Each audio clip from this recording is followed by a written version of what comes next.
J'espère que vous allez tous très bien et bienvenue à vous dans cette vidéo update lecture. Ça fait longtemps que j'ai pas tourné, que j'ai pas monté, que j'ai pas posté et je suis très contente de vous retrouver ou de vous rencontrer, je pense aussi pour certaines personnes, avec ce que j'aime le plus, les vidéos lecture.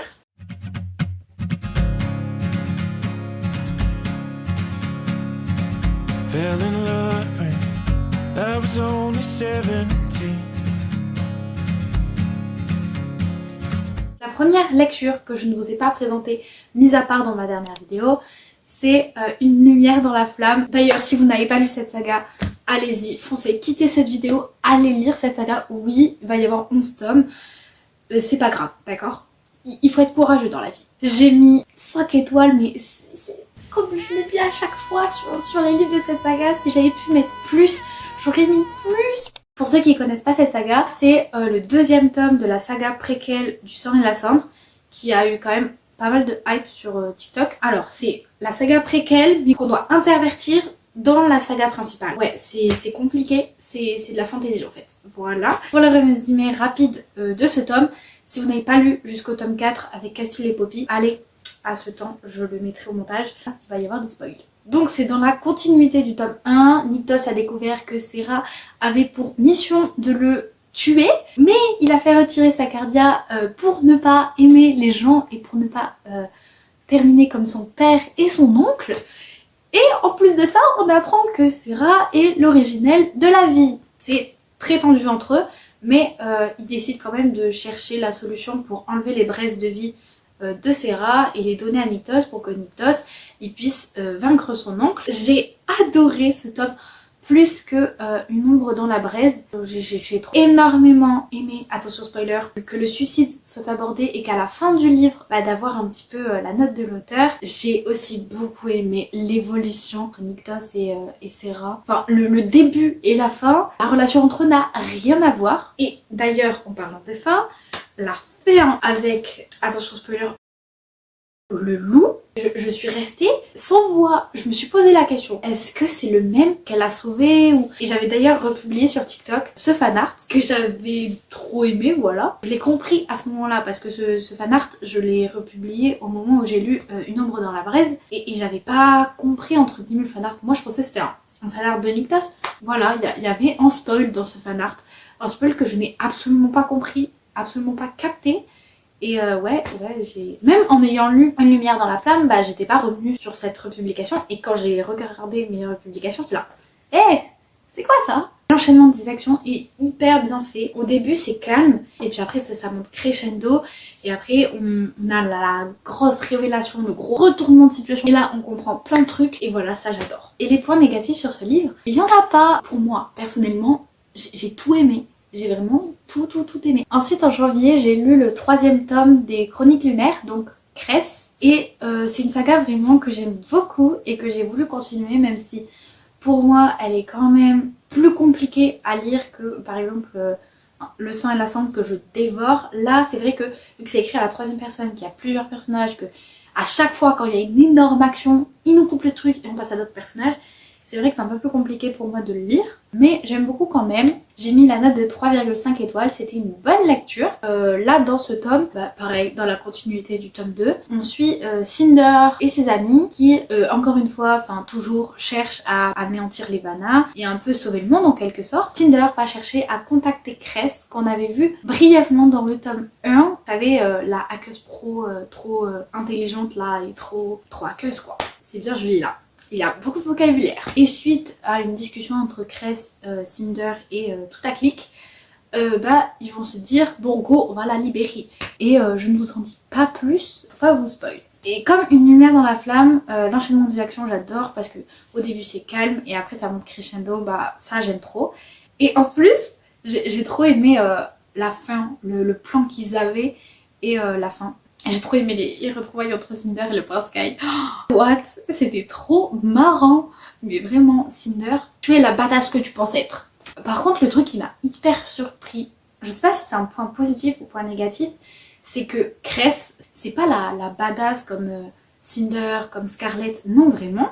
elle est tellement, genre elle est sensible, elle a juste peur, elle est perdue. On va pas dire qu'elle est pas courageuse, mais elle est quand même moins courageuse que Cinder et Scarlett. Et moi qui ai l'habitude de lire de la fantasy, généralement les personnages que je lis et que j'adore, elles sont méga badass. Et là ça m'a hyper surpris et je trouvais ça bien parce que elles se faisaient des films et pour s'encourager, elles se racontaient des histoires et tout. Et c'est vrai que j'avoue que moi quand j'étais petite ça m'arrivait. Et ça j'ai trouvé intéressant, mais par contre c'est vrai que j'ai pas énormément kiffé le personnage de Cress. Je préfère Cinder et Scarlett, mais après ça c'est subjectif. Ah, et par contre le truc que j'ai pas aimé, alors je sais pas si c'était fait exprès ou pas, mais la révélation comme quoi le docteur, je sais plus comment il s'appelle, c'est le père de Cress. Je l'avais deviné depuis le tome 1. Je pense, comme beaucoup de personnes quand même. Et aussi, ça m'a fait pareil pour le tout premier tome, le début est long, mais vraiment long. Et si je m'accrochais pas, j'abandonnais le livre. Et ensuite, on passe sur 2 romances, J'ai lu Embûche glacée, bon en janvier, c'est pas grave. C'était une romance de Noël. J'ai jamais aimé les romances de Noël. En fait j'en ai lu qu'une, j'ai pas aimé. Je savais entre guillemets que c'était pas fait pour moi. Et je me serais jamais aventurée dans cette lecture s'il n'y avait pas eu un élément. Je sais pas si vous connaissez Eloria sur TikTok. Et je la suis pour son contenu de fantasy. Et j'adore ce qu'elle fait en fantasy, les livres qu'elle lit, etc. Et puis, elle a fait une collaboration commerciale avec les éditions de Embûche glacée. Et je fais, bah attends, je kiffe ce qu'elle lit. Elle présente ça. Elle présenterait pas quelque chose qu'elle aime pas. Du coup, je lis ce livre et je le trouve nul. J'ai mis 1 étoile, mais juste moi j'ai pas aimé et je lirai plus de romans de Noël. J'ai oublié de vous faire le résumé de ce livre. Dans ce livre, on va suivre le personnage de Pauline qui vient de se séparer de son petit ami avec qui elle a eu une relation de 10 ans. Et au même moment, elle perd son travail, elle est un petit peu déprimée. Elle décide pour retrouver du travail, de s'inscrire, vous savez, sur les applications, les LinkedIn, je crois que ça s'appelle LinkedIn. En gros, un jour, elle reçoit un curieux message de quelqu'un qui dit oui et tout, on a besoin de vous pour la boulangerie ou un truc comme ça. Et elle comprend pas parce qu'elle est community manager et traductrice. Donc voilà, donc elle fait ses petites recherches de pourquoi. Elle remarque qu'elle a le même nom et même prénom qu'une fille qui fait de la vente en boulangerie. Elle se dit, oh je dis oui, allez, de toute façon il me faut du fun dans la vie. Et du coup elle se fait passer pour une vendeuse en boulangerie. Et il y a Andrea, le chef de la boulangerie. Il y a une possible relation entre eux parce que c'est un livre où tu choisis la fin, voilà. C'est aussi pour ça que je l'ai lu. Bon, pour le positif, étant donné que j'ai mis 1 étoile, il n'y a rien de positif. Enfin, pour moi, j'ai pas du tout aimé, donc franchement les points positifs. Je pense que le seul point positif qu'il y aurait, c'est la fin, la personne qui veut nuire à la boulangerie. Et ce que j'ai pas aimé, c'est les romances de Noël et c'est l'intrigue, voilà.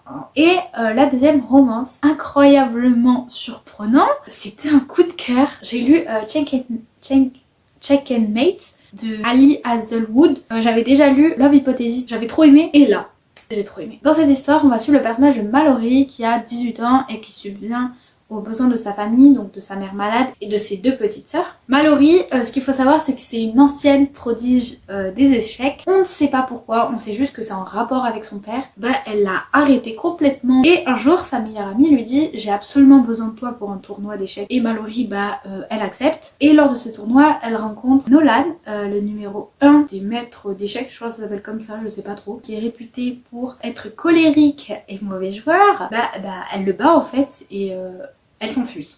Ouais. Suite à ce tournoi, elle est repérée par un agent qui lui propose de jouer en échange d'argent. Donc elle dit oui pour gagner de l'argent pour sa famille, logique. Et il se trouve que dans cette agence, il se trouve aussi Nolan. Et voilà, je n'en dirai pas plus pour pas vous spoil. J'ai adoré l'univers des échecs. Vraiment.